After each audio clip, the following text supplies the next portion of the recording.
Hello, everyone. So today we are very glad to have the presence or the virtual presence of Professor Sebastian Luft in our event.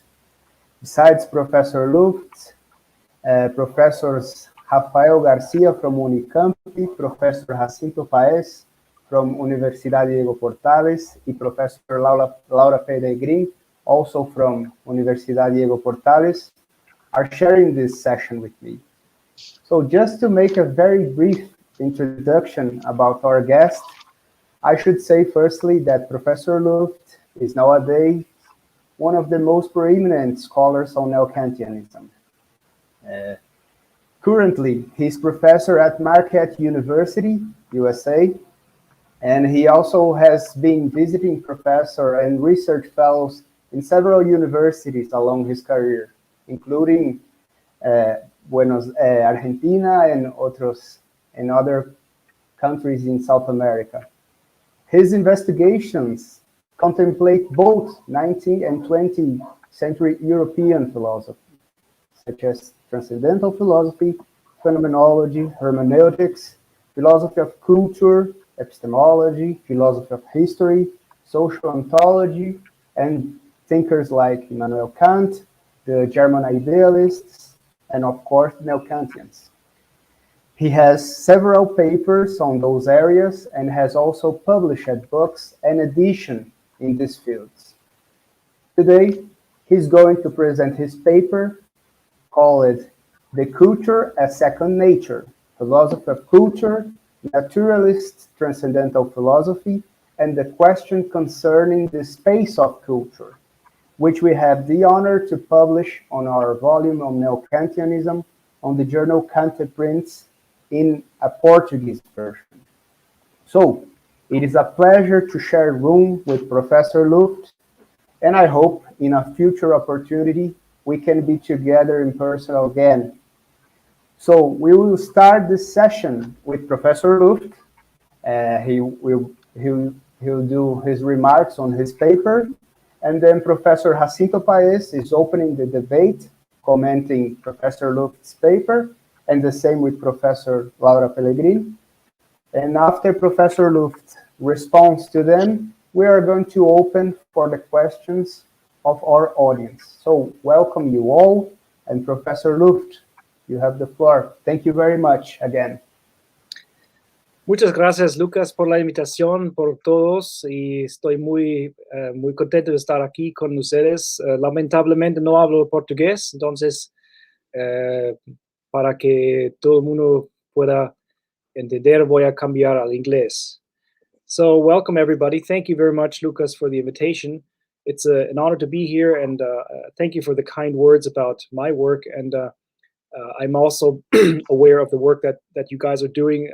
I've been to Sao Paulo to visit, and I've seen work done in Brazil. And I was this was, I don't know, 3 years ago, perhaps prior to COVID. It seems also long ago. But it was a great pleasure to visit, but also very, very heartening to see a lot of very serious work being done. People who are financially not in a situation like they might be in Europe or North America, who have acquired the languages to read the original texts that are not translated into Spanish or Portuguese. So it's been a very impressive experience. And that goes also, by the way, for all the other South American countries I've been to. So research there is very strong. And if I can help support in any way I can, for instance, by lending a paper, I'm be more than happy to do that, and I'm happy to be here today. So what I'm going to do today is not present my whole paper.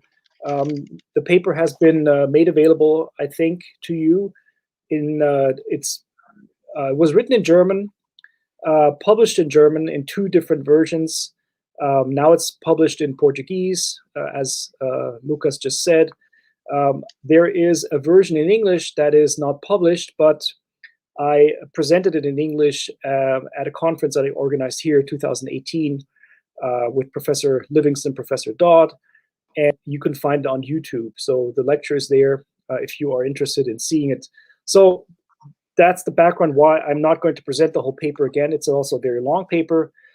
But I do want to say a few sort of words to get us started, and then of course things can be clarified in discussion.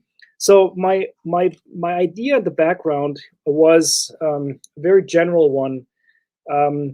First off, in my book, The Space of Culture of 2015, I ended the book by making a few remarks. The book is called The Space of Culture, and of course, it's an allusion to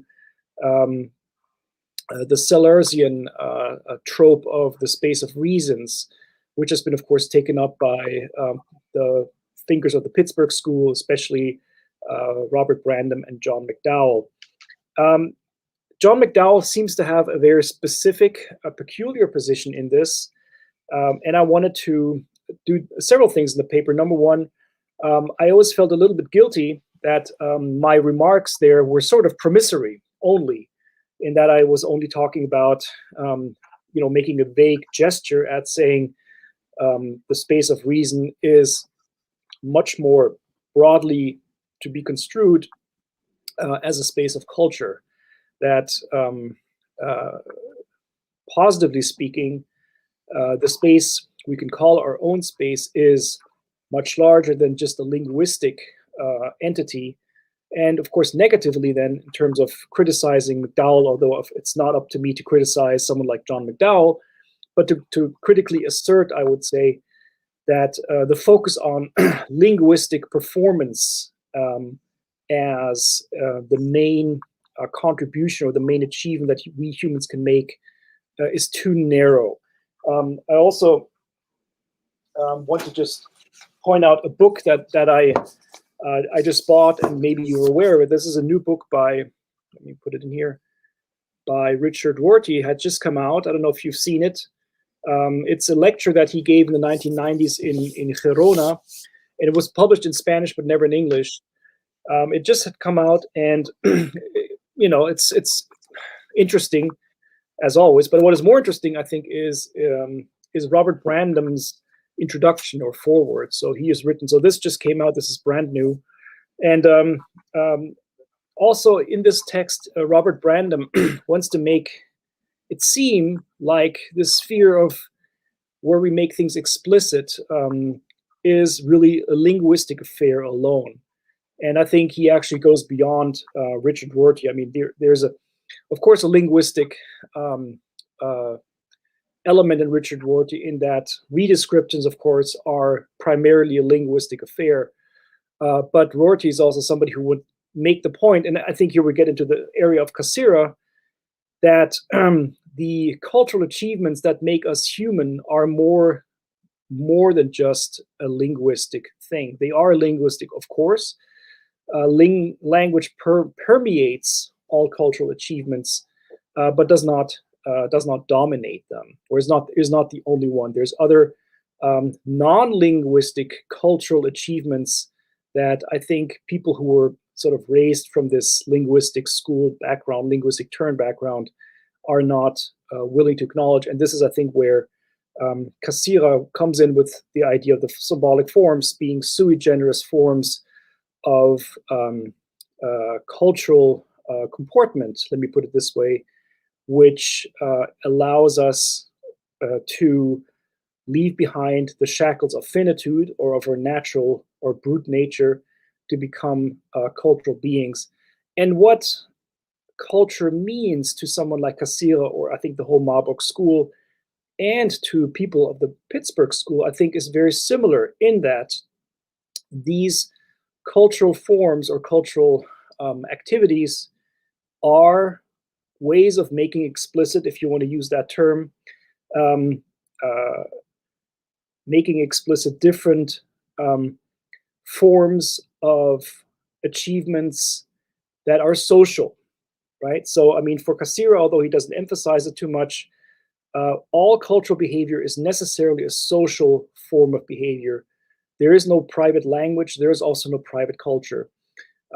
This is also, I think, very clear from the debate between him and Heidegger in Davos 1929, right? So that when Heidegger charges Cassirer of saying that there really is no place for the I mean, when Heidegger says to Cassirer, there is no place for the Dasein in the human being, in Cassirer's oeuvre, I think is perfectly right.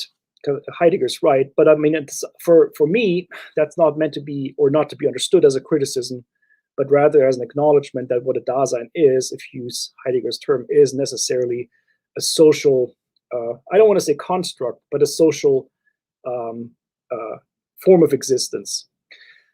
Now, to get more to the point of the paper, what I also try to do there and is to raise then the issue, and McDowell does this very clearly in Mind and World, and Cassirer doesn't do it so explicitly until perhaps only in his late work, is that if we are first and foremost creatures of brute nature, what then is the status of culture? And of course, to someone like Kant or the whole Kantian tradition, of course, we have the idea of there being two kingdoms, the kingdom of nature and the kingdom of ends. And we are, by virtue of being natural, part of the kingdom of nature, by virtue of being rational, part of the kingdom of ends. And I think my hunch was that Cassirer is no longer beholden to that dualism. I think also, so in Cassirer, in McDowell's story, he wants to go back to Aristotle, as you know, and to say something like that the capacity to create culture is ultimately it's a Darwinian story. I mean, humans are clever animals, and the story of how we create culture is an Aristotelian story, namely, it is the acquisition of a second nature, which he calls, McDowell calls, following Gadamer, Bildung, right? And he wants to say, McDowell, that this is an incapacity lying in the human being, qua human being. It goes beyond nature, but situates itself in nature. And this tradition is Aristotelian, but can also be found in the American pragmatists, such as Dewey and perhaps James as well. And in Cassirer's late writings, it's also clear that he has read, especially in the essay on man, evolutionary biology. He was aware of the literature and the theories, of course. And for the traditional Kantian, of course, that's a huge challenge to say there is no such thing as a dualism, right? An ontological dualism between nature and spirit, but that spirit is something that comes out of nature, in which nature has the predisposition for creatures to become cultural, right?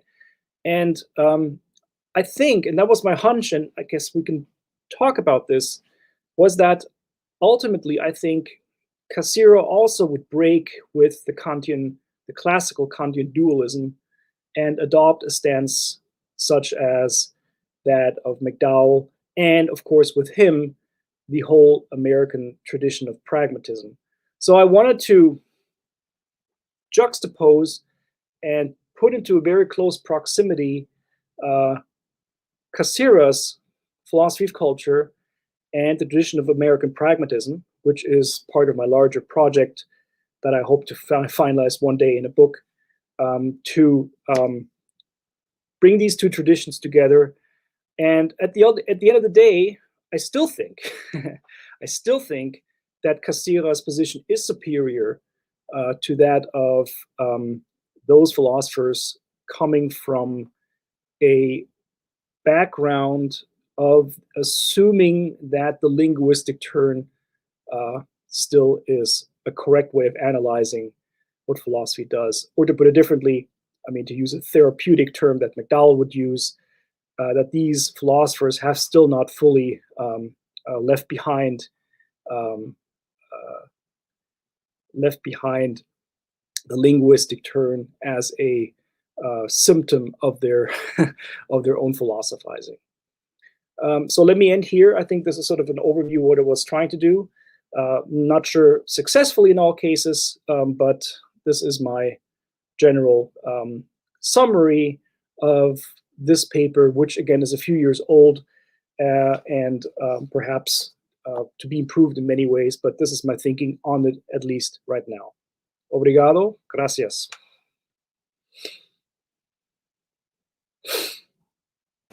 So thank you very much, Professor Luft.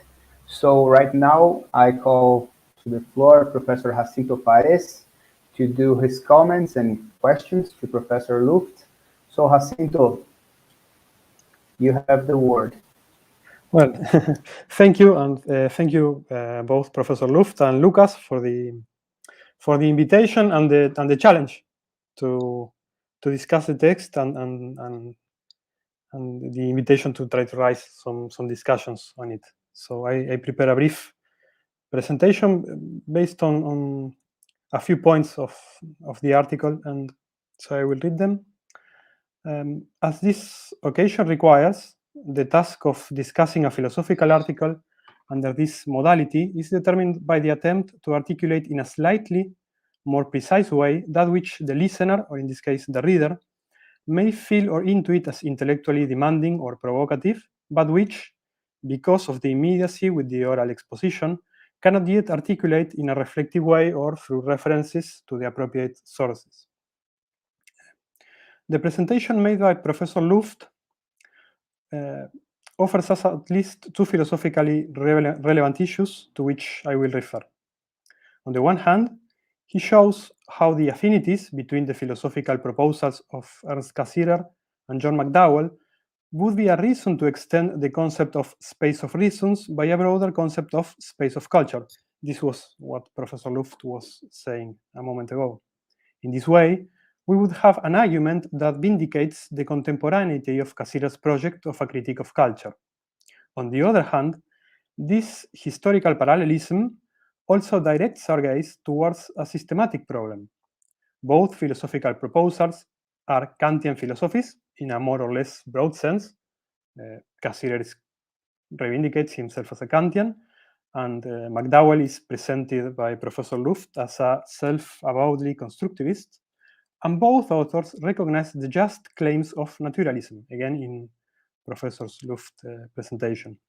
This conjunction would give rise to a sort of naturalistic transcendental philosophy whose meaning would be the one elucidated throughout Professor Luft's text. The union of these two tendencies, positions or theoretical models, or as will be pointed out, types of viewing the world, is problematic. At least in an intuitive meaning, idealism and naturalism are opposing philosophical positions.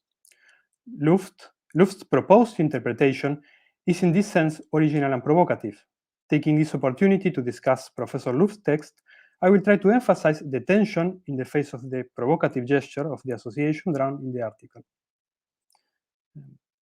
This provocation plays, of course, with the presupposed representation according to which naturalism is the affirmation of the thoroughgoing naturalness of all things.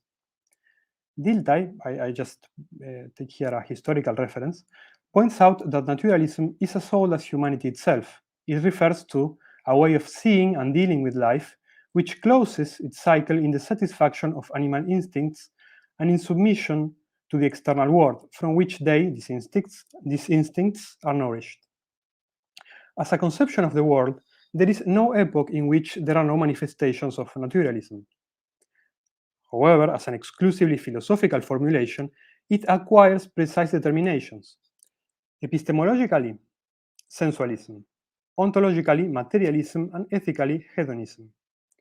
It is modern scientific thought that gives this way of seeing the world its decisive mechanistic character. As Professor Luft says in a place somewhere in the article, modern naturalism holds a view of nature as dead and disenchanted. Thus, one could separate this specific philosophical conception of naturalism from the original intuition of naturalism, so naturalism as a general view of the world. Discarding the former, there still remains the possibility of discussing the limits and legitimacy of the latter. Both transcendental idealism and a sophisticated naturalism are opposed to modern naturalism or bald naturalism. This could make us doubt whether it is legitimate to affirm that the rejection of naturalism is sufficient to be an idealist. Then we would also have to see whether the specific way of understanding nature allows us to associate a philosophy that claims to be rooted in the Kantian tradition with sophisticated naturalism. On the other hand, Professor Luft also characterizes naturalist idealism not only in terms of the rejection of crass naturalism. There is a more positive characterization of the term. This characterization is based on how Cassirer and McDowell talked about human nature. Thus, Professor Luft states about Cassirer, and I quote him, "But in the end, does this refer us back to nature as factum brutum? No, insofar as there can be no confrontation between pure and formed nature, but insofar as the human being lives, he has already formed himself into his nature." This would be the meaning of Cassirer's naturalism. And regarding McDowell, something similar. He says, McDowell reverses this relation between nature and culture when he interprets nature as something in which rational thought, such as virtue ethics in Aristotle's case, moves, insofar as it cultivates itself.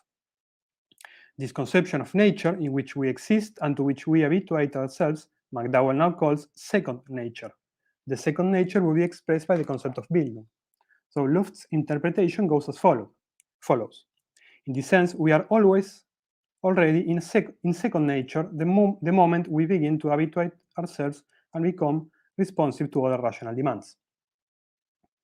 Now, this presentation of the problem has a sort of inversion, or presents a sort of inversion of our first intuition regarding the nature-culture link.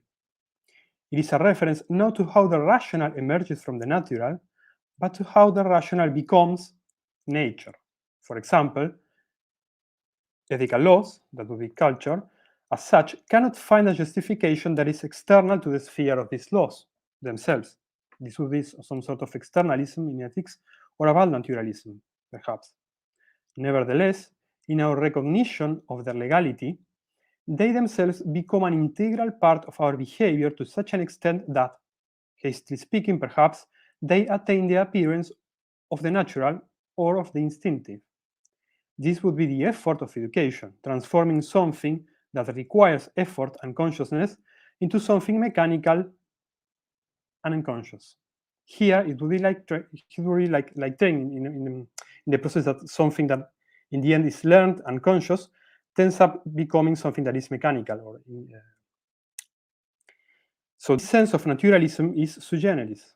Why think that it expresses the naturalization of the ideal and not rather the idealization of the natural? Here we find the same general situation. Rejecting crass naturalism can still be a common feature of idealism and sophisticated naturalism. Of course, this separation would be the one that Professor Luft does not urge against. But we can still think about whether there are not good reasons to do so. A greater distance can still be traced between transcendental idealism and naturalism. So moving forward, there is the characterization made by Howie regarding naturalistic idealism. So he says, in his Logic and elsewhere, Cassirer is a severe critic of French naturalism. Nevertheless, his own treatment of mental phenomena is as naturalistic as John Dewey's in most of its features, as the following work will show, though his language is still comfortably idealistic and his method of showing the relation of meaning with the natural processes is significantly different. End of the quote. So I present briefly here some quotations from Cassirer and Dewey in order to stress some problems with this association.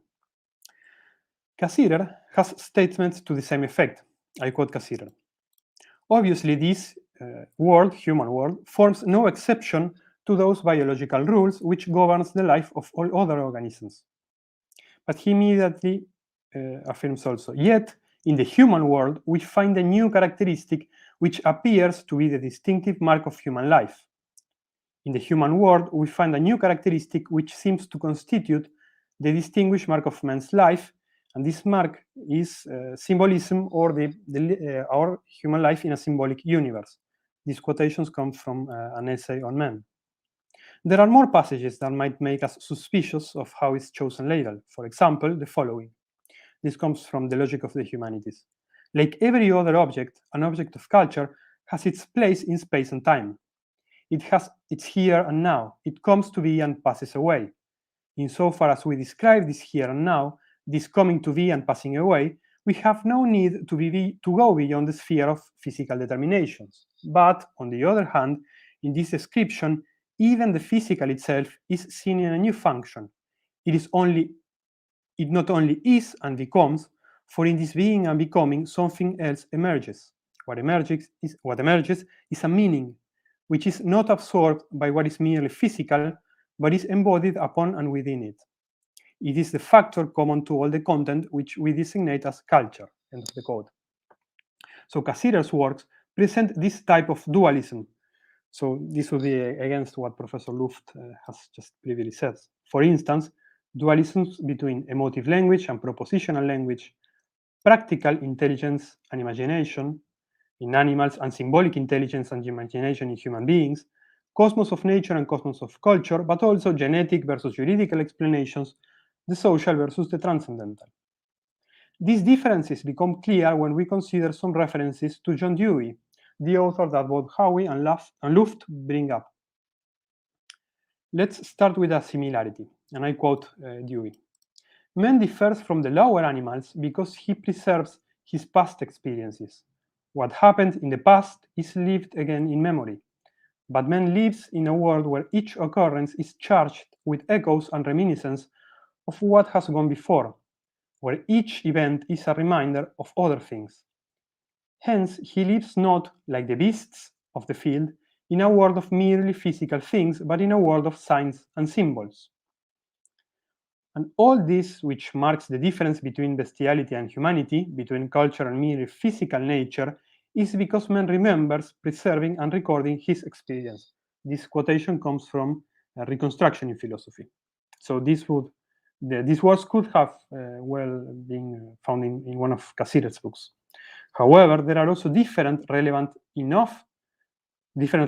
enough to question the approximation. While Cassider and Dewey could be allies in their rejection of mechanistic naturalism, it could well be the case that it is a function of different philosophical strategies or positions, idealism and sophisticated naturalism. I will mention here just two aspects because I consider them to be central issues. Dewey has passages referring to the empirical naturalistic method. He says, referring to this method by which one can freely accept the standpoint and conclusions of modern sciences, the way by which we can genuinely naturalistic and yet maintain cherished values, provided they are critically clarified and reinforced. Dewey opposes this empirical method to a non-empirical method that starts, in philosophy, with the reflective product as if it were primary, as if it were the originally given. This Dewey says in Experience and Nature.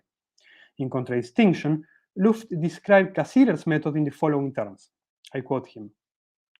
Cassider constructs his philosophy of culture as a form of transcendental idealism, that is, a transcendental philosophical reconstruction of culture in the tradition of the Marburg School and the transcendental method conceived by his teacher Cohen. He also says, the reason why the philosopher of culture can engage both in empirical research as well as philosophical reflection lies in Cassider's conception of the a priori, which he construes as dynamic and historically flexible. End of quote. So even if it is admitted that the distinction is not as formalistic as in Kant's case, the distinction still exists, so between a priori and empirical method. In one case, the method of philosophy is characterized as empirical, in the other, it is not. Something perhaps more diffuse but valid for questioning is the way of interpreting the concept of spirit used by Cassider as opposed to Dewey's mode of expression. If we recall the difference that Cassider establishes between physical objects and sense, in order to put them in relation, we see that Dewey affirms, I quote him, the social participation affected by communication, through language and other tools, is the naturalistic link which does away with the often alleged necessity of dividing the objects of experience into two worlds, one physical and one ideal. End of the quote. The interpretation of Cassider's work has not reached such a clear agreement as to whether to understand symbolic forms in terms analogous to Dewey as a product of social participation, or whether one should not look for some kind of underlying a priori structure under the transcendental method. Finally, Luft himself points out a difference, but which would already be internal to the contrast between McDowell and Cassirer. He says, the main difference between both positions obviously lies in that in Cassirer's case, we are dealing with a pluralism, thus a pluralism of different forms of culture, which are to be analyzed and investigated, but which are also to be distinguished and demarcated from one another by the philosopher. End of the quote. While McDowell still thinks of a kind of critique of reason a la Kant, Cassirer traces the transition, as we already know, towards the philosophy of culture. So summarizing these still loose ideas, we could raise at least 3 questions with respect to the idea of a naturalized transcendental idealism. So I think that these 3 questions have already in part been addressed by Professor Luft, but I will want to ask him to delve a bit more on them, because I think there are still some problems regarding this idea of naturalized transcendental idealism. So I would ask, first, how are we to consider the method of philosophy in relation to the problem of naturalism? So would it be the method has to be still preserved in this tradition of Neokantianism, or should we go to should we embrace some position close to Dewey, who spoke about this empirical naturalistic method? How are we to articulate the social dimensions versus the transcendental dimension in the opposition between naturalism and idealism? Because this seems to be, for me, the key in order to approximate Cassirer to this naturalism coming from the tradition of pragmatism. And in the end, what is I think that Professor Luft anyway sort of replied to this, what is the ultimate philosophical goal behind this naturalization of the transcendental? So this is what I prepared for today. So thank you. So, Professor Luft, if you please.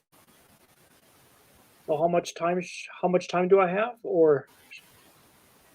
You can use whatever you want. Okay, well, thank you, Jacinto. Your comments, I think, really went to the heart of the matter. So you were very friendly, but your points were very succinct and strong. So thank you. I'm not sure I can fully respond, but let me try, and maybe you can come back to me again. So what is the method of philosophy? I mean, yes, and I've tried to grapple with it, and I think my strategy to answer the question, and I see it as a very valid point, is to say that what you presented as an exclusive alternative doesn't have to be one, quite simply speaking. Okay, so to begin with, a priori empirical. Okay, so I mean, Cassirer is a Kantian, of course. He is a transcendental philosopher in the sense of transcendental idealism. I take that to mean the main claim is that we have no unfiltered access to reality as things in themselves. We have what we have is based on the way of looking at the world. That's Kant's transcendental aesthetic. Kant has just forgotten or has overlooked, according to Cassirer, that the transcendental aesthetic comes in the plural. There's different ways of looking at the world. So the light becomes refracted like a prism, as he makes. This is the metaphor he uses, as you all know, to explain how the same process of transcendental aesthetics obtains in different spheres of culture. Now, so that's transcendental. Kant believed that the transcendental aesthetics has to be complemented by a transcendental logic. So there's a way of thinking about the world, and this thinking also operates. So the transcendental aesthetic is a priori in the a priori forms of space and time. The transcendental logic, the way of thinking about the world, is a priori, regulated in a priori way through forms of judgment based on the categories. And that is for him a priori, means that it is necessarily and universally the case for every rational creature. Now you see the problem already. When you want to say what makes us human is more than just rationality, then we already are forced to acknowledge that the different ways of thinking about the way we see the world can't be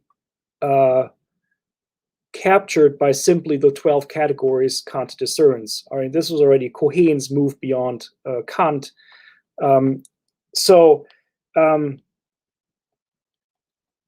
What the question is, can we do transcendental philosophy in the pluralistic sense, like Cassirer wants, and retain a notion of a priori? That's the question, it seems to me.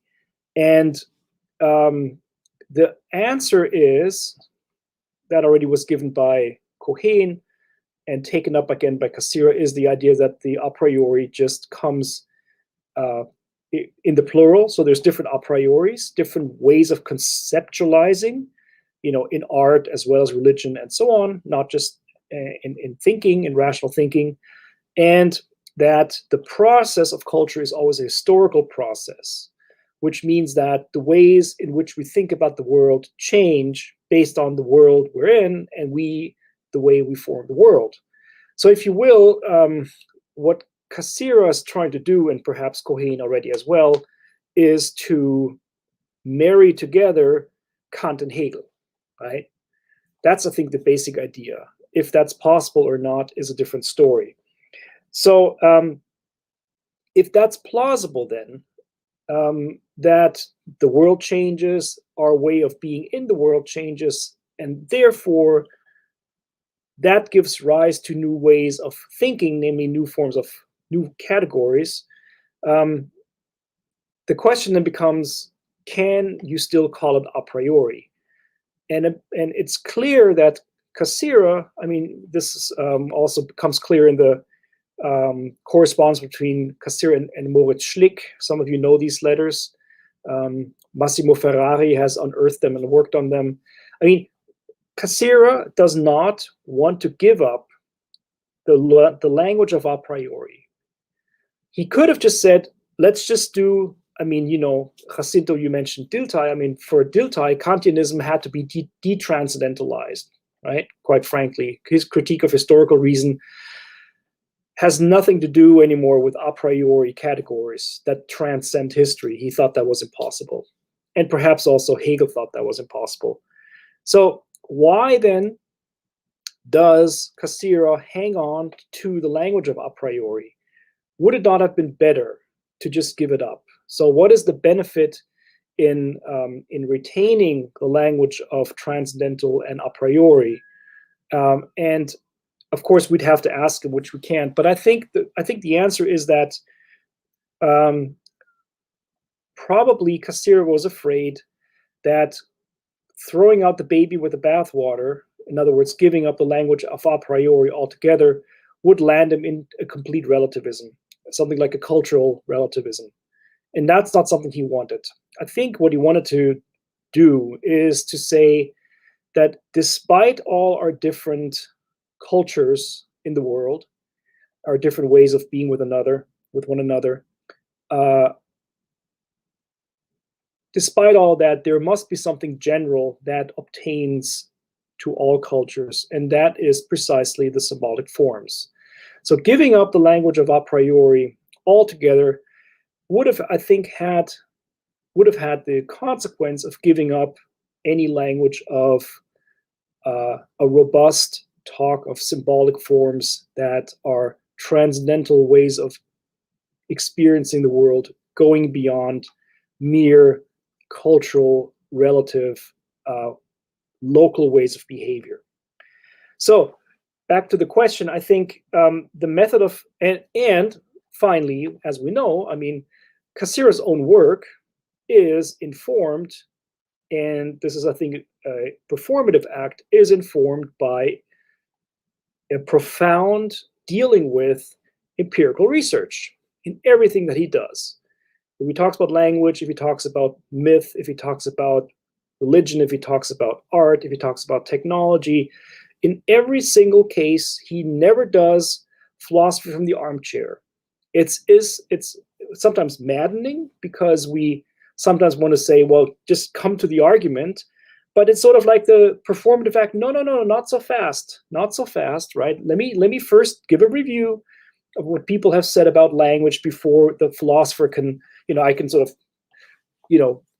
put on my tie and then as a philosopher speak as a philosopher, right? So I think the very gesture of his philosophizing is interdisciplinary, blending philosophical analysis and empirical research, and trying to derive from this empirical research general conclusions.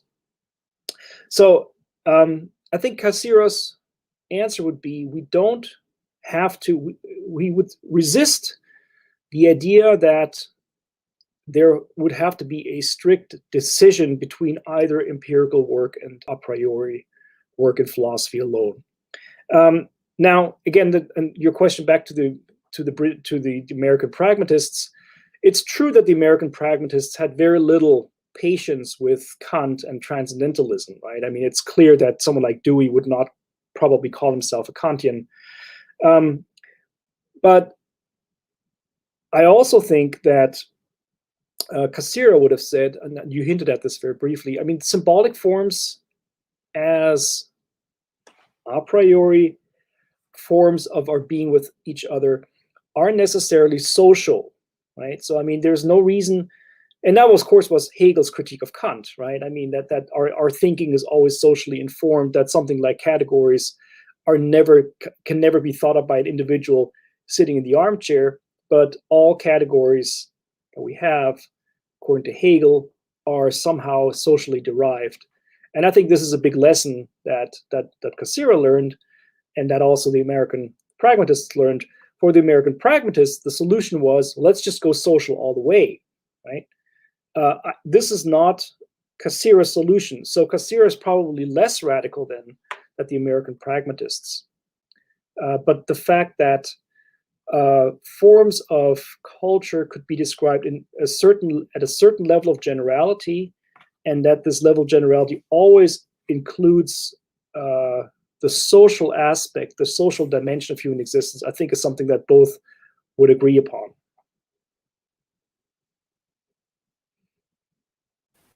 Great, thank you very much for your answer, Professor. So I pass now the word to Laura, and then we can do another round. So Laura, if you please.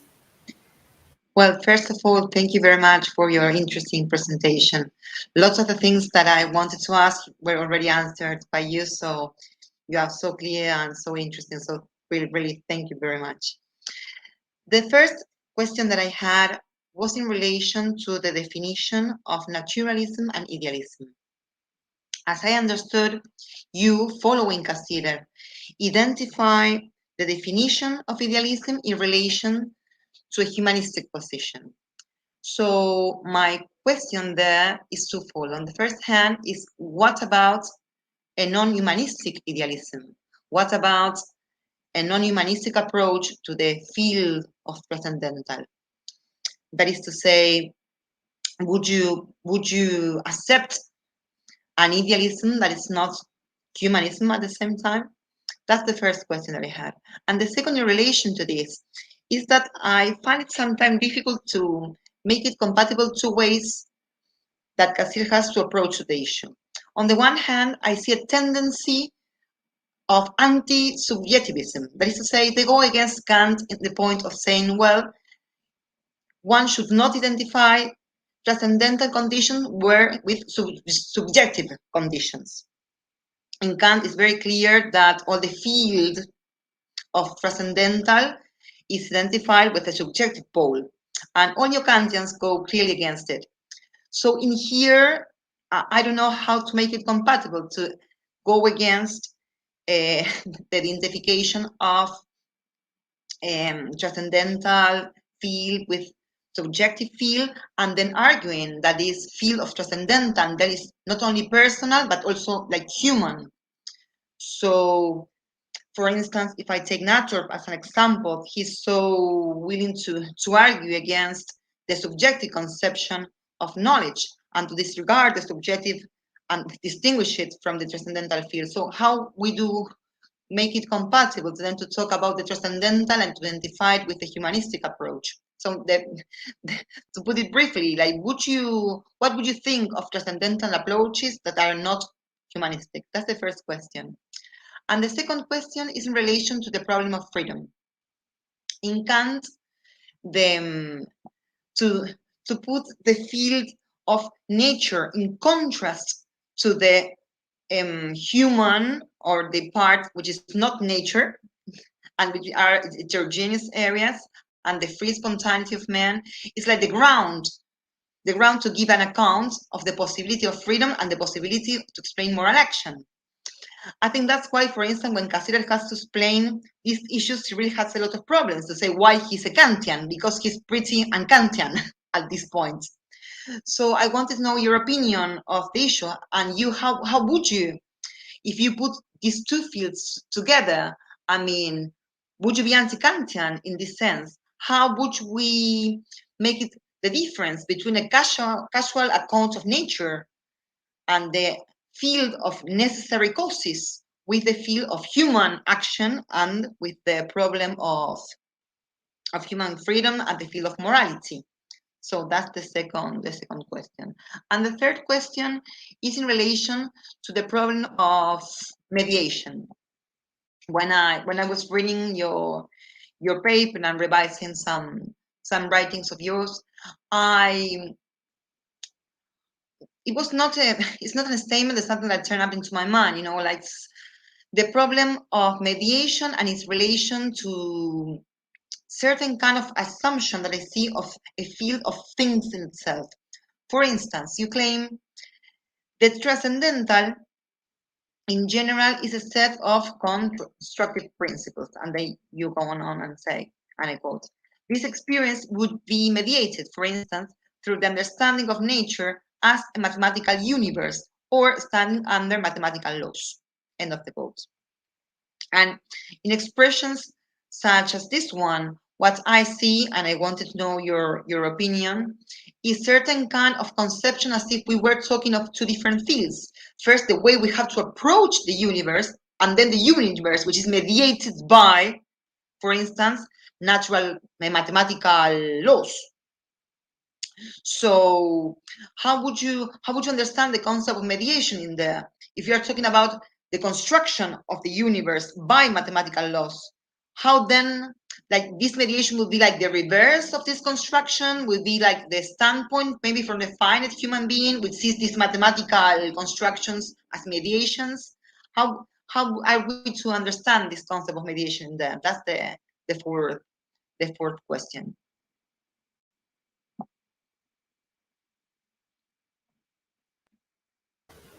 So thank you very much, Laura. And Professor Luft, your turn. Okay, thank you, Laura. Muchas gracias. Okay, the 3 points. Let me begin by the third. I'm not sure if it's a misunderstanding or me not being sufficiently clear. The term construction is a term that the Marburg school uses, especially to explain how it is that we have any experience of the world.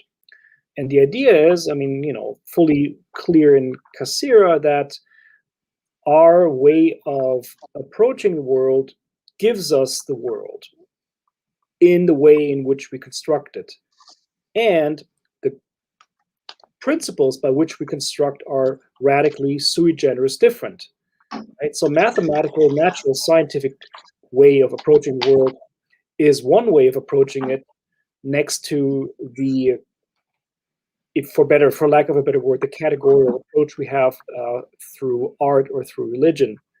So the idea is that, mediation is precisely the idea that, as Kant already says, and Cassirer quotes this oftentimes, is that what we lay into the world is what we get out of it. And it's simple. I mean, I think it's his whole philosophy of culture, I think, can be summed up in trying to make true on this Kantian statement. What we can only experience in the world, what we lay into it, and what we lay into it comes in different transcendental logics. So mediation is the way in which the world appears or shows itself, given a certain conceptual scheme. And if you want to call the symbolic forms conceptual schemes, that's it then, right? The idea then, of course, is that there is no such thing as the world that would then receive its cloak, nor is it the case that one specific form of viewing the world is primary or superior. And that's, of course, his whole critique of naturalism, right? I mean, if there's a critique of naturalism, it is the idea that the world that is given to us when we look at it through this lens of modern science is the true view of the world. There's one view, and that's one of them, but we must not make the mistake to say that this is the most fundamental and everything else is sort of like comes on top of it, right? And by the way, this is, if you will, more or less the same critique that Husserl has of idealization of natural science in The Crisis, right? It's the same story, right? So the idea is that natural science has been so successful that people think that this way of viewing the world is the right way of viewing the world. And Cassirer wants to say it is great. I mean, it's been very successful, but we must resist the idea that it would be the best or the most natural way of viewing the world. It is one world view next to others, and the philosopher of culture has to make it clear to everyone, including the natural scientists, that their way of viewing the world is just one next to others, and that it's not the only nor the dominant one. And that means that all ways of viewing the world are mediations. That's I think I take that to be the general statement of mediation. Maybe I can bring that now together with your first point. So what's idealistic about this is clear, right?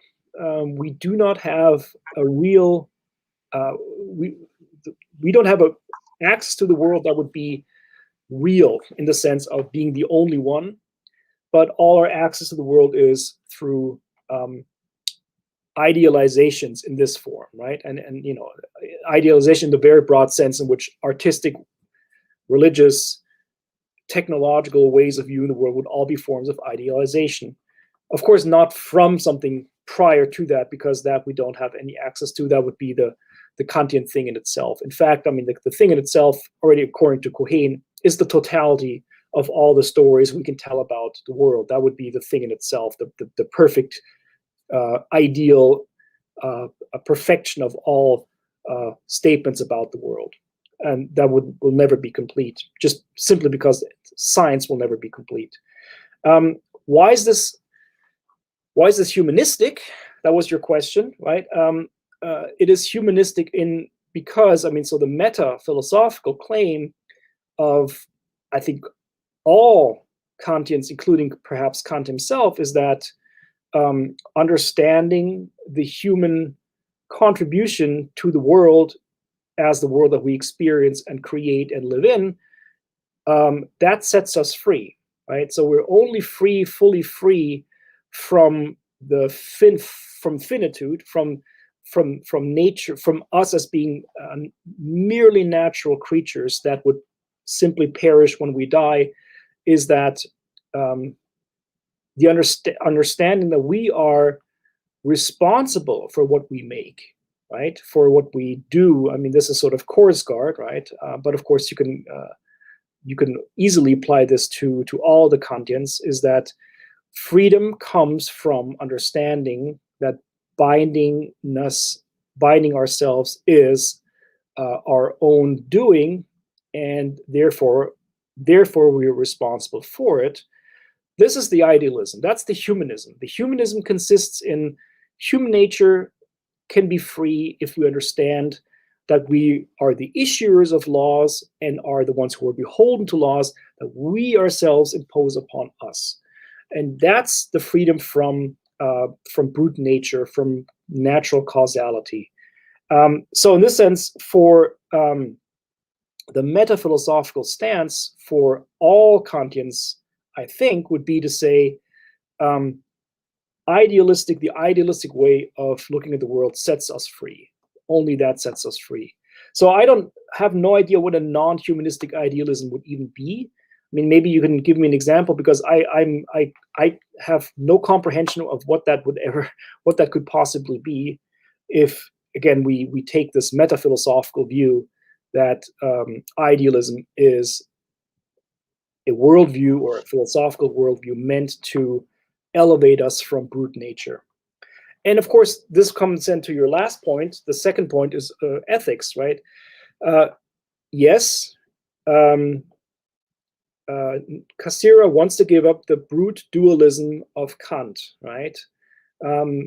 So the question then becomes, if you do that, how can you then have an ethics? And as we know, Cassirer himself never wrote an ethics. I mean, when it comes to the issue of freedom, I mean, if the issue of ethics simply is explain freedom, what are the conditions of the possibility of freedom, Cassirer would say, participate in symbolic forms that will set you free. But that is not, of course, an ethics. I mean, that would be a moral, meta stance. And it's curious, right? I mean, many of you know this, that he himself never wrote an ethics. And one can speculate why. I mean, would he have said that ethics is a symbolic form? And I think the answer must be clearly no, because if ethics were to be relegated to one symbolic form, we would have, of course, an ethical relativism, because you could say, well, if it's just combined to one form. So I think there are ethical hints in his philosophy. I'm not sure they are fully worked out.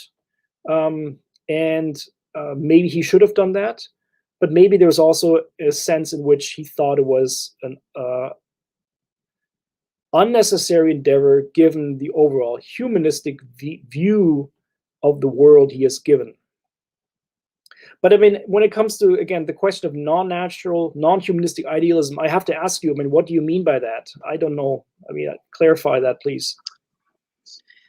Well, for a non-humanistic conception, I think that maybe, for instance, if I can take an example, I would take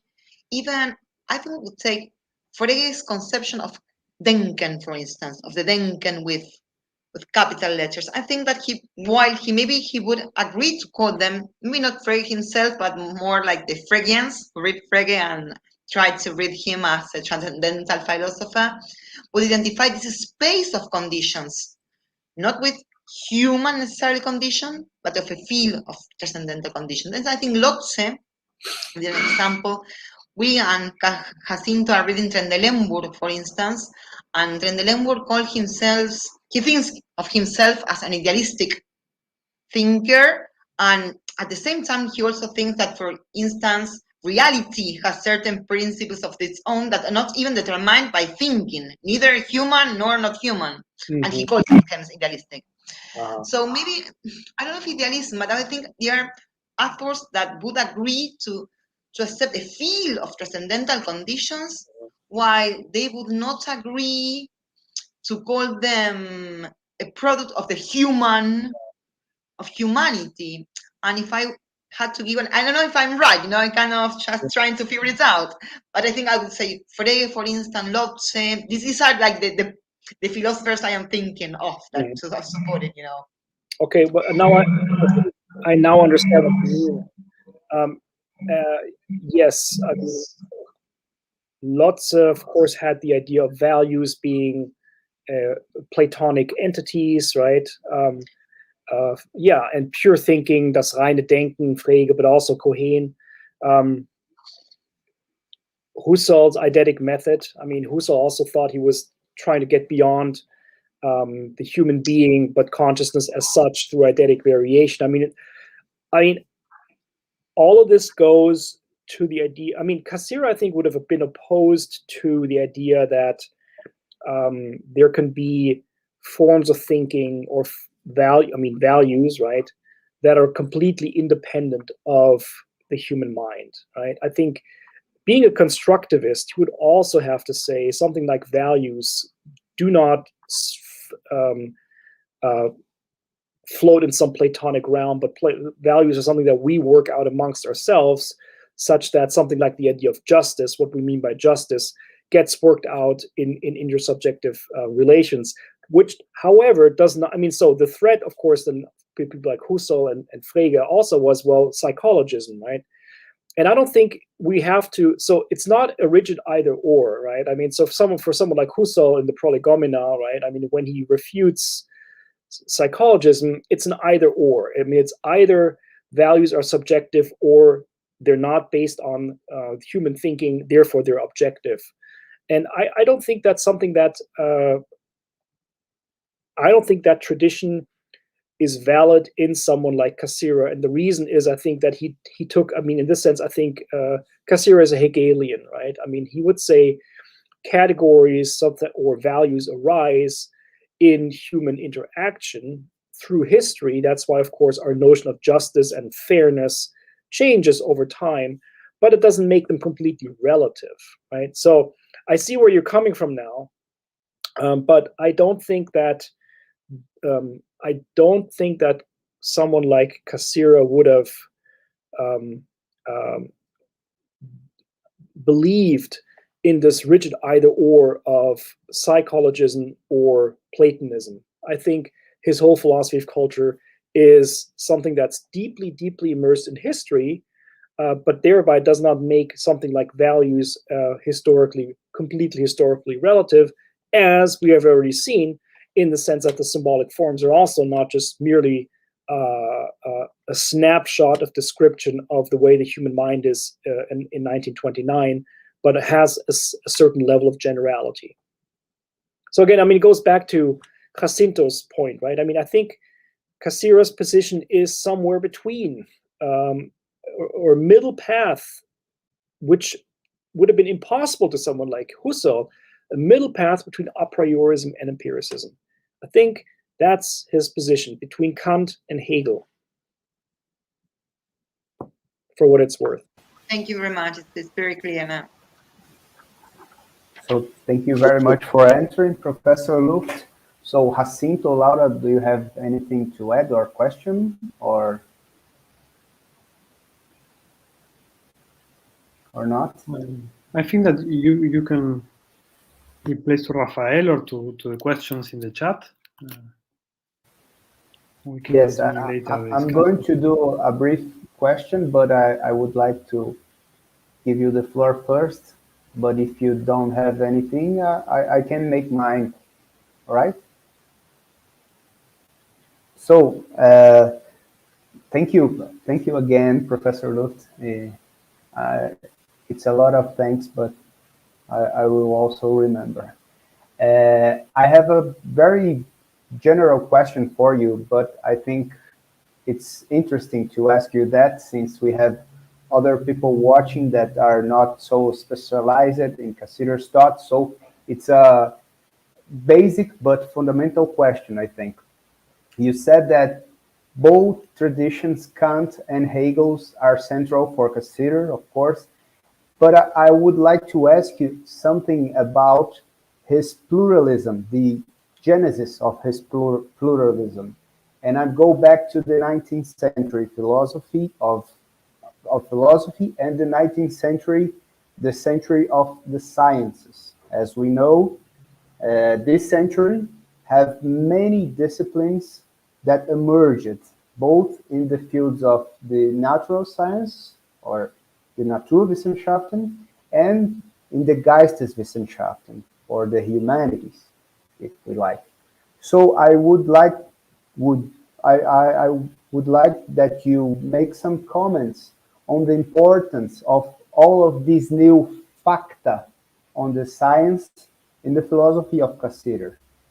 So that can be one of the characteristics of his thought, and that make him as such as a specific thinker in the 20th century. As you pointed out in the first, the linguistic turn was a different project from Cassider's, since its concern it's with linguistics, right? So Cassider is a systematic philosopher, as you said. So I would like you to make some comments on this. Okay, thank you, Lucas. Yes, I mean, okay, so historically, yes. I mean, as you already said, I mean, the 19th century is a century of great scientific developments, right? I mean, great new fields have been opened up for the first time. The great scientists, the great pioneers of these scientific projects are in places like Europe still revered. I mean, you know, you have many Helmholtz Gymnasien in Germany, and you know, so the names of, you know, the big scientists are still, you know, I mean, Max Planck, you know, I mean, these names, Robert Koch, you know, we hear it every day, Robert Koch Institute talking about COVID and so on. I mean, those are the big names, Sauerbruch, I mean, I could mention many of them, right? Are big, I mean, just in the German-speaking areas, are, you know, people who were pioneers in their field in the sense that they pushed the envelope. They really sort of opened up, not just in terms of what they achieved, but also in terms of the dimension of knowledge that they opened up. At the same time, you know, you have a big development in literature. I mean, if you just think of the development of 19th and 20th century literature, from Impressionism to Expressionism, the different forms, the big poets, just alone in the German-speaking world, Rilke, Trakl, and so on. Not to mention the arts. I mean, the development of the arts. Think of music. I mean, in all these fields, it was a great proliferation of new spheres of meaning to move away from the word knowledge, right? I mean, it was not just knowledge, that was probably the most dominant thing, but also, again, in aesthetics, art, technology, and so on. I mean, if you just, you know, talk to if I remember my grandparents when they talked about the technical innovations in their lifetime, you know, when they had the first telephone, and, you know, now, of course, look at what we have now with the internet and cell phones and what they can do and all these amazing things. So, I mean, there's two ways to react to it, I suppose, right? And I think maybe that's what you hinted at in your question. You can clarify, but I mean, one way to react to it was, and that was in fact what happened, that the scientists and the scientific disciplines differentiated out in different ways, such that they became very self-confident. And disciplines such as psychology, you know, said, well, if we don't talk about the subject or consciousness, we can do this. We don't need the philosophers to help us anymore, right? So on the one hand, the one way to react to this is to say, let philosophy die out. Let the sciences take over, and the sciences are much more specialized, and specialization is what we need. And you know, and we're essentially, I think, still caught up in this mindset in the 21st century, is that if we want to get to the truth of something, we talk to scientists, right? You know, when it comes to COVID, what we're going to do about COVID, nobody would ask a philosopher. I mean, we would ask virologists and maybe sociologists, model scientists who do modeling to see how viruses spread. I mean, if we use that as an example, I mean, that there is really no philosopher there involved, unless you want to ask very general questions. So what are the ethics of, I mean, can a state prohibit people walking outside? What are the legal situations, the legal ramifications of a lockdown, these kinds of things? Of course, these are ethical questions that are being discussed. So that's the one way of going. And I think, you know, and philosophers lamented that in the 20th century. Cassirer did, Husserl did, maybe in his way also Heidegger. So the other way of going would be I think, as you said, would be to go a systematic route. I mean, systematic philosophy would be to say, we can't have a system based on one principle, like Fichte, or one method, Hegel. But what we can have is a systematic view on the world. And that would mean that we can't have a system in the traditional sense I just mentioned, but a systematic view would be to say there is a merit in the philosopher or somebody who calls themselves a philosopher to take such a synoptic view to say, okay, what happens? What is going on when we have all these different disciplines? What are they actually doing? And one way of, I think, of understanding what Cassirer does with the philosophy of symbolic forms is a philosophy of symbolic forms, not a system either, but it is a philosophy of symbolic forms to say, with Hegel, das Ganze ist das Wahre, truth is the whole. So all of these aspects are ways of world disclosure, and we have to take them all systematically seriously and try to find them their respective place in the big concert of culture. And the concert metaphor doesn't imply that everything is harmonious, right? I mean, the 20th century has seen more bloodshed than any other in the history of humankind before, but there is a merit in having a synoptic view of the world, which tries to incorporate these different views on the world without them alienating each other, right? I don't know if this is the type of answer you were looking for. No, thank you very much. It was very clarifying. I thank you a lot. So I think I'm going to pass to our audience questions, right? We have some questions here. For instance, let me see. There is 2 questions. So the first one is from Fabio, and he asks Professor Luft, isn't ethics to be understood in this context as philosophy of culture? Yes. Well, yes, the question is, what does that mean, right? I mean, in a sense, yes, the answer is yes, but it's not very satisfactory, because what does it mean that philosophy of culture is ethics, right? I mean, does it mean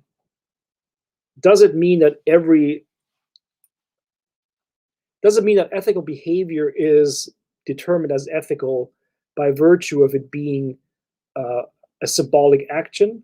I mean, certainly that can't be true, right? I mean, if you just think of Kant's short text on pedagogy, right, where he lists the different ways of pedagogy, and interestingly, and of course Cassirer knew this text, right? I mean, so there comes civilization.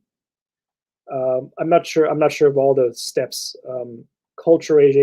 Civilization, culturalization, and the highest one, I believe, is morality, right?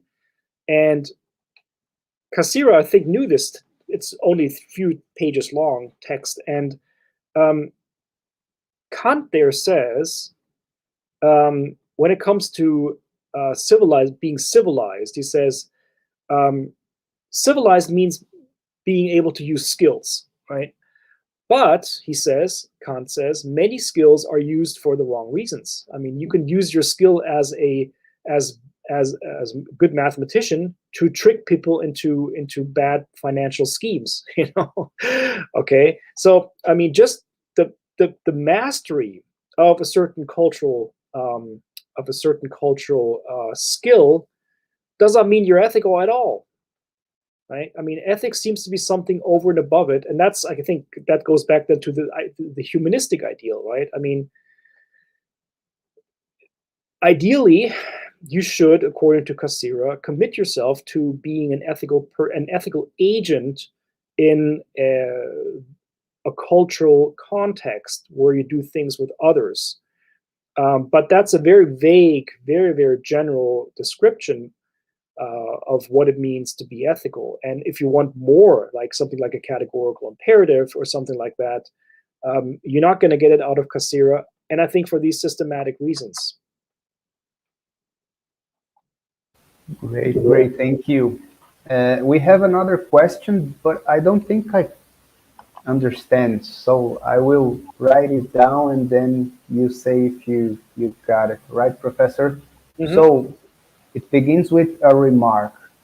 Mr. Luft, C.S. Howey, in his Introduction to Logic of Humanities, uses the following term to define Cassirer's theory of symbolic forms, Transcendental Naturalism. And then he asks you, in what way could his definition be considerably taken today? Meta theory, yes, maybe, approaching analytically, despite of a priori. So if you could change the question to the last one, the other one.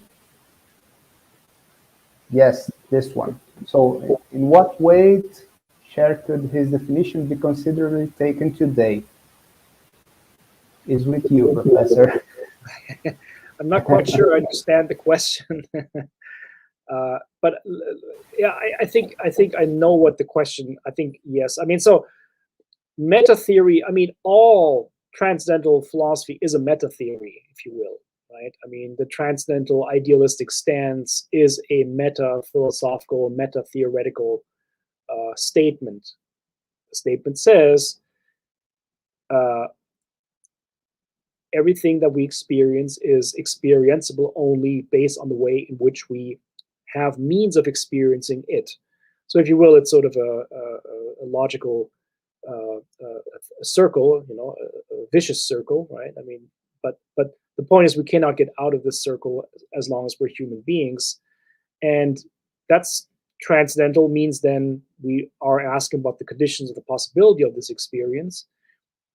And the naturalistic element in the how quotation means simply that the attempt is being made to combine this stance with the Darwinistic way of the evolution of species. That's what naturalism here means.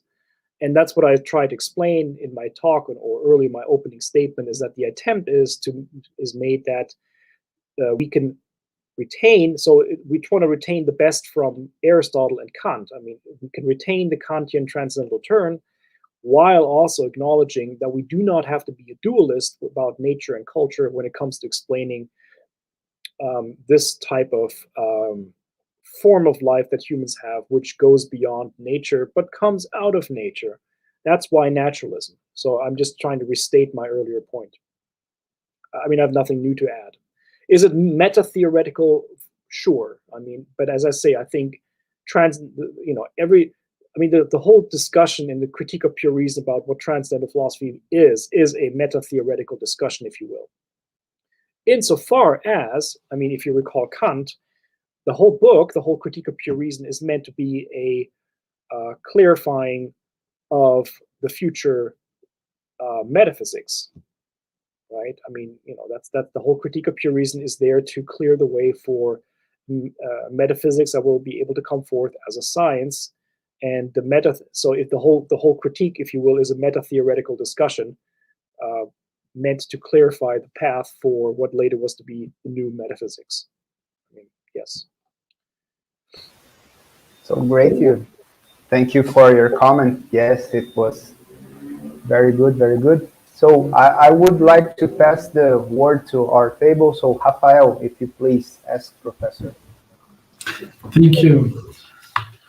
So once again, thank you, Professor Luft, for being here with us. It's really important for us that you're here.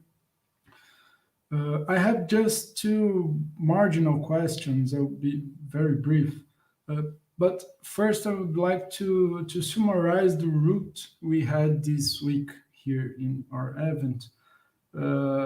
So we started with a deep epistemological discussion with Hermann Cohen and Mario Porta. Then we moved on to a discussion with Olivier Ferron, more focused on the reception and political or cultural political understanding of Cassirer and Cohen. And then we had yesterday a wonderful discussion about art and history with Jeffrey Barish, and then on religion with Andrea Poma. And then today we turn our attention directly to the problem of culture. We didn't plan this in that way, but reconstructing this route allow me to say that today we do a kind of culmination of these approaches we had this week, with a direct focus on the basic concept of the Marburg School. That's really important.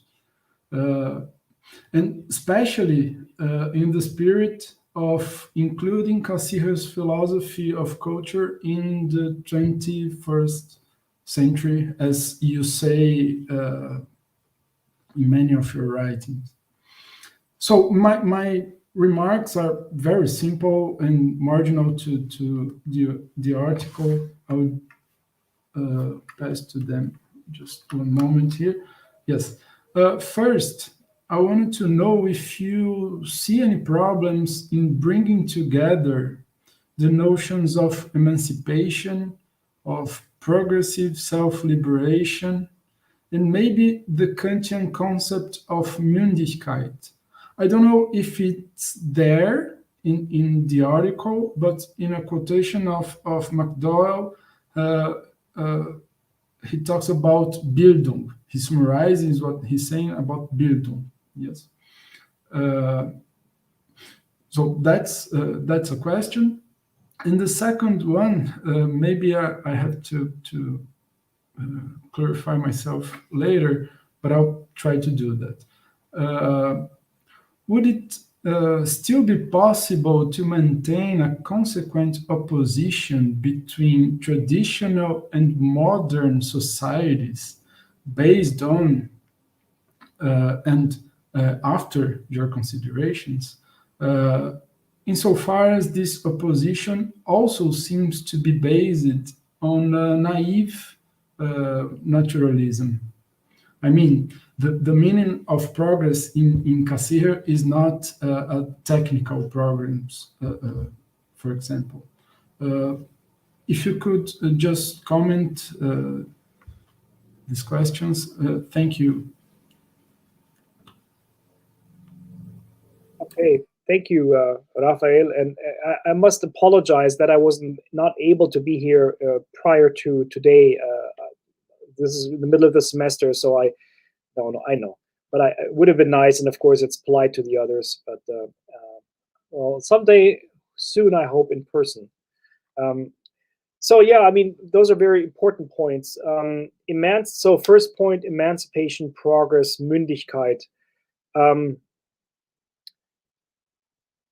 I mean, in general, Cassirer, I think, would agree with Hegel's statement, the consciousness, the progress of spirit is the progress of the consciousness of freedom, right? I mean, this slogan, you all know, I'm not sure I got it correct, but you know what I mean. I think you would basically agree with this, yes? I mean, the more reflection, the more spirit, the more Geist, the more we have emancipation. But progress, of course, I mean, yes, the younger Cassirer would have been, of course, very optimistic about the progress that we achieve through culture.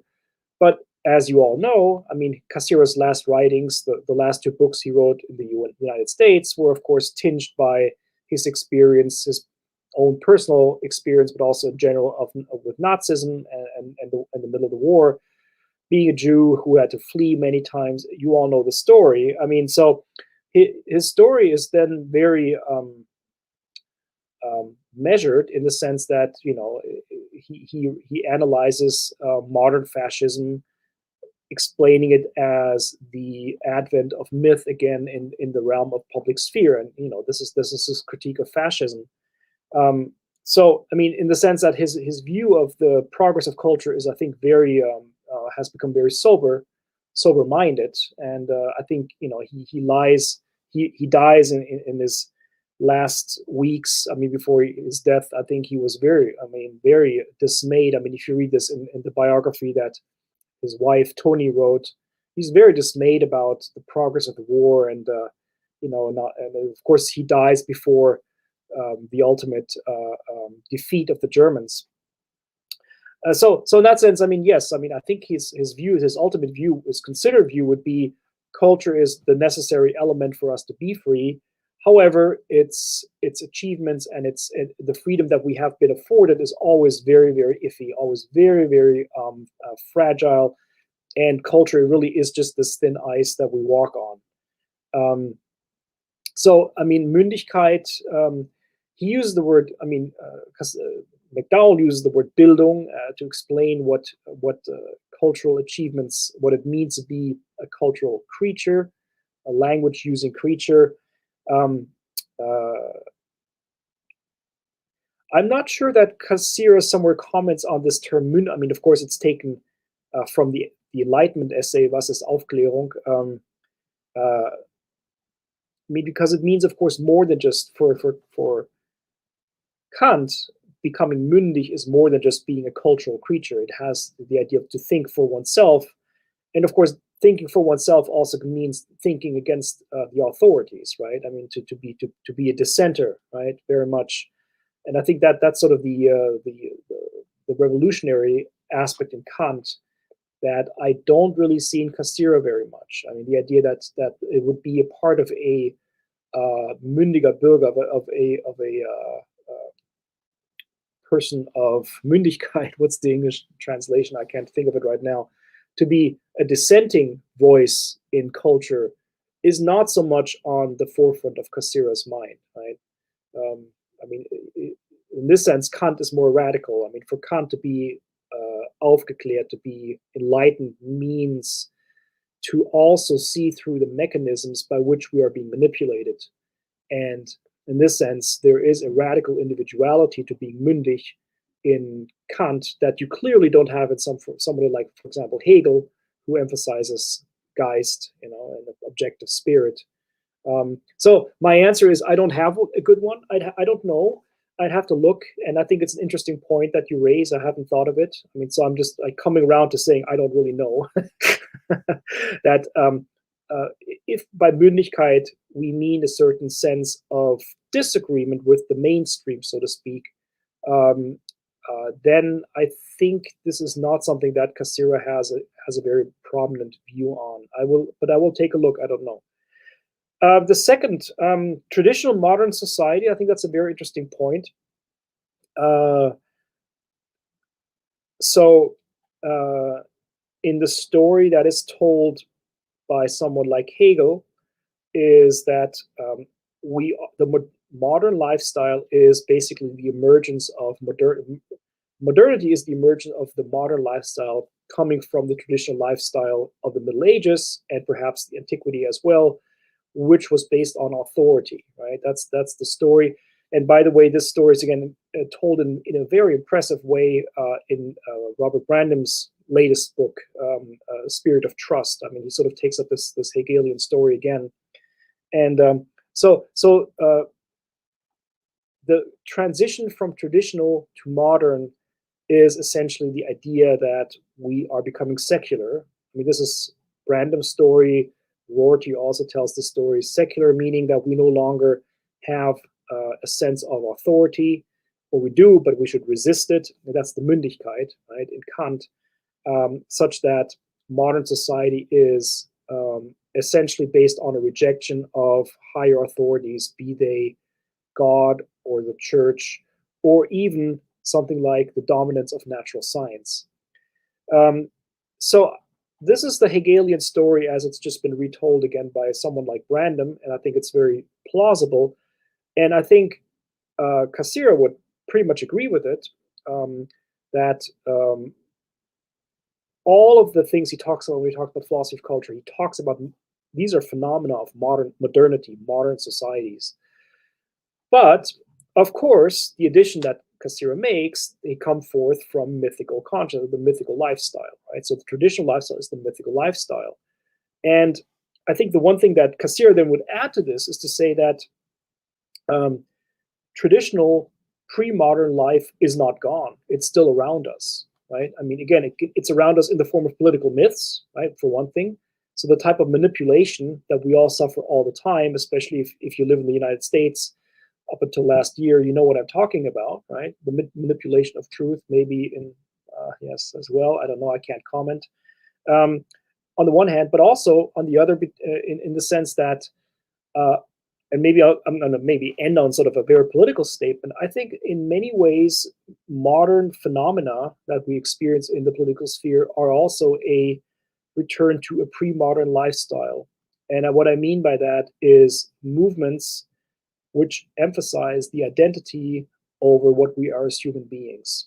I'm not sure my allusion is becoming clear.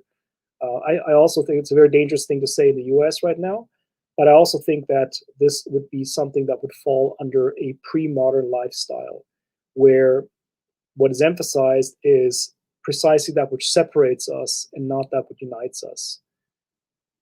Let me leave it at that. Maybe my allusions are clear for those who can hear. Thank you, Rafael. Thank you very much. So thank you very much, Professor. And once again, before we end, I would like to ask if anyone has some comment to make to Professor Luft or question. Now is the time. I didn't mean to end this. I'm still here. I have a very silly question, which is it's not the core of your article, but well, as we are here and to make the most out of it. As you mentioned in your paper, the Neokantians, the Marvel Neokantians progressed in the sense to accept even more facts as a starting point. That is to say, well, Cohen said, well, the starting point is science, that maybe Nathorp says, well, maybe we should take it like more a dynamic way. Then Cassirer goes, in a very simplistic way of putting it, Cassirer goes on and says, well, we have the fact of culture, and the fact of culture is language, myth. And then he goes on to say, well, and we have other facts such as economy and other facts that we can take as a starting point.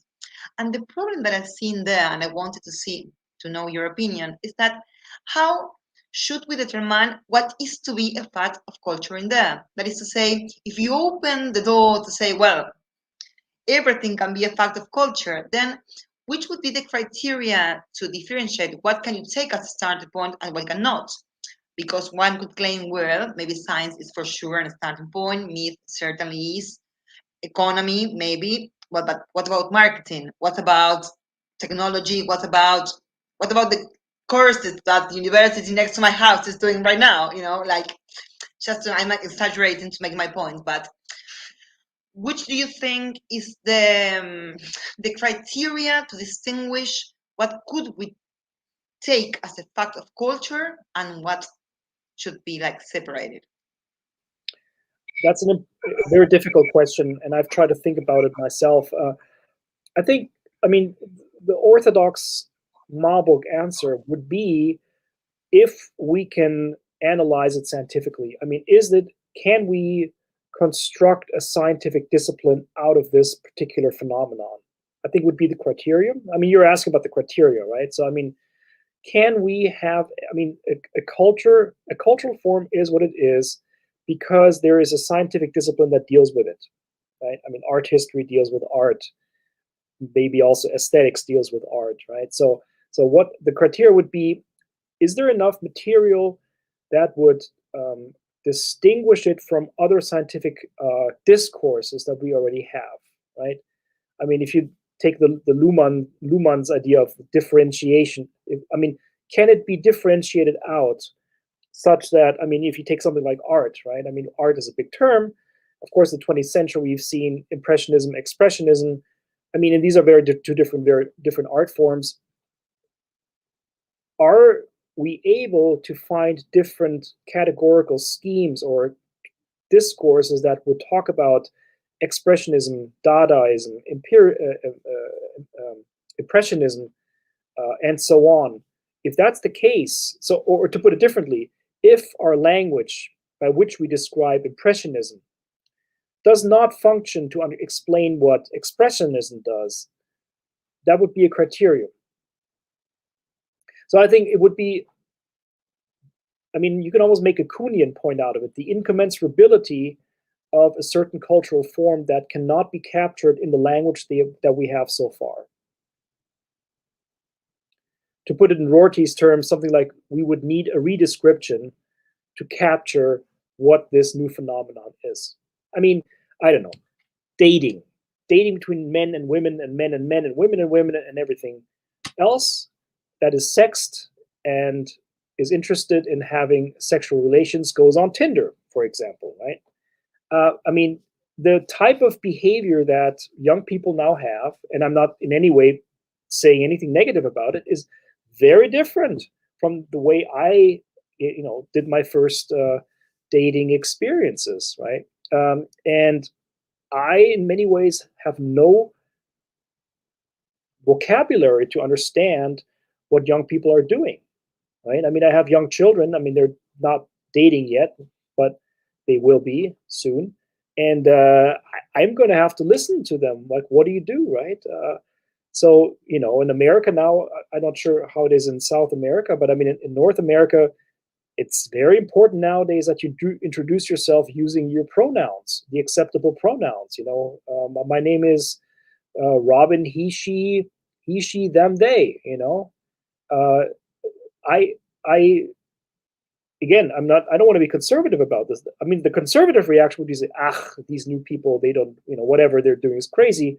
That's not the type of reaction that I think Cassira would recommend, and me neither. The reaction would have to be, well, the way to talk about these type of phenomena require just different terminologies, different types of discourse that are new, certainly new for me, right? Maybe they're an adoption of what has happened in different parts of the world elsewhere. I mean, maybe this Tinder behavior is very similar to something that in a different part of the world is being done already for 200 years. I don't know. So that, I don't know. That's just some speculating,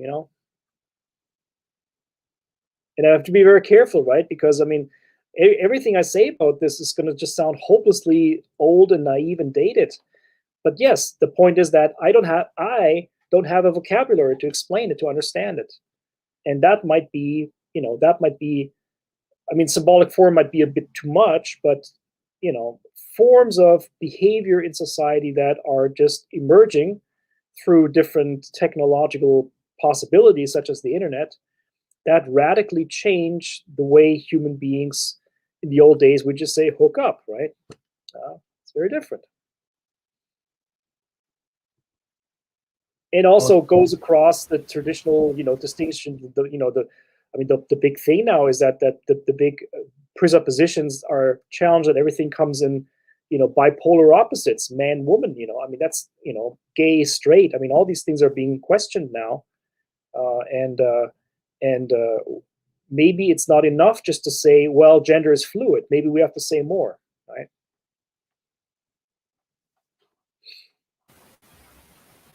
Thank you very much, Professor. It's interesting, this last few remarks. I think we should think about it, right? So I think it's very, very interesting. So I would like to ask if someone has any comments or questions to do for Professor Luft, or if Professor Luft has something to say to us. Well, it's been a pleasure being here, and again, my only regret is that we have to do this virtually. I mean, I've been in South America a few times, and I've always enjoyed my time greatly, and espero que pueda volver otra vez y que no sea la última vez ahora. Yes. So I'm thank you once again, and thank my colleagues Jacinto and Laura. And I'm going to make the final remarks in Portuguese, all right? So I'm changing the language.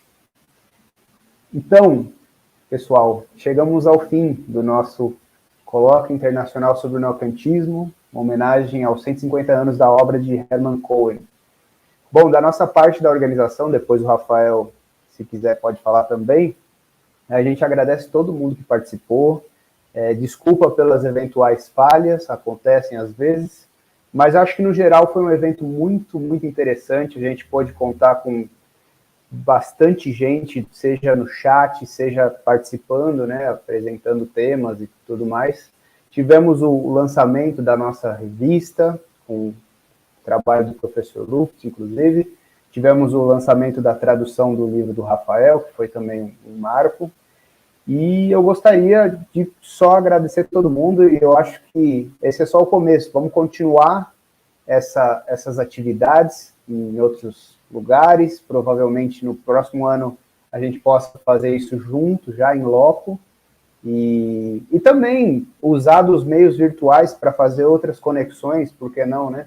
Isso veio para ficar, então eu acho que a gente vai continuar trabalhando junto, espero continuar trabalhando junto com todo mundo, com vocês, Jacinto, Laura, com o Rafael, com o Adriano, com o Ivânio, que não puderam estar nessa última mesa, com o professor Luft, que já foi à PUC em 2017, foi um prazer tê-lo por lá, e eu acho que é isso. Rafael, se quiser falar algumas palavras, fica à vontade.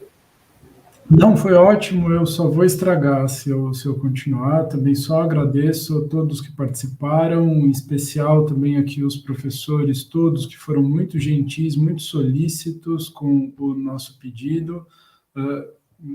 A gente teve a oportunidade de ter falas muito interessantes, muito estimulantes, assim, nesse amplo espectro de possibilidades que o neokantismo oferece. Eu acho que a gente deu um passo significativo para a introdução do neokantismo no Brasil, né, ou para sua atualização, pelo menos. E é isso, acho que missão cumprida da nossa parte, né, muito, muito bem cumprida. Espero que também tenha sido bom para os demais participantes, para os professores em especial, porque é importante também que a gente demonstre que o trabalho aqui está sendo também bem feito, bem encaminhado, né? Eu acho que tudo isso ficou bem posto, bem colocado, e só tenho mesmo a agradecer novamente ao Lucas, em especial, que foi assim o eixo desse evento todo, né? Né, que fique claro também, ficou claro na entrada e que fique agora também no encerramento, né? E é isso, agradeço mesmo, obrigado. Isso aí. Então, obrigado, pessoal. Um abraço de São Paulo para todo mundo. Então, obrigado, um abraço. Tchau, tchau.